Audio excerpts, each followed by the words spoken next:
আমাদের পুরুলিয়া, বাঁকুড়া, মেদিনীপুরের মাটি হচ্ছে নিঃস্বার্থ মাটি। তার প্রমাণ আমাদের মাননীয় মুখ্যমন্ত্রী শ্রী শুভেন্দু অধিকারী কোনো স্বার্থ না দেখে এখনো পর্যন্ত যেসব কাজ উনি করে চলেছেন তা প্রশংসনীয়। এই যে এত বড় অ্যাক্সিডেন্টের সমস্ত তুরন্ত পরের দিনেই তিনি 1,00,000 টাকা করে কম্পেনসেশন দিলেন এবং আহতদের 1,00,000 টাকা করে, 10,00,000 টাকা করে মৃতদের, এটা কিন্তু সঙ্গে সঙ্গে করলেন, ঠিক করেছেন।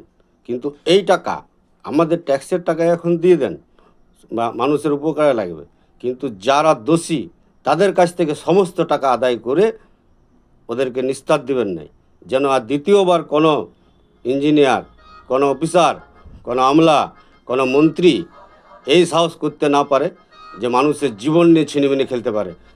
ধন্যবাদ মুখ্যমন্ত্রী, আপনার প্রশংসায় আমি করতে করতে করতে থকে যাচ্ছি। আরও প্রশংসা করার জন্য আমাকে সময় দেওয়া হবে, আরও করব। কিন্তু সত্যিকারের পুরুলিয়া, বাঁকুড়া, মেদিনীপুরের মাটি যে নিঃস্বার্থ মাটি তার প্রমাণ আপনি করে দিলেন।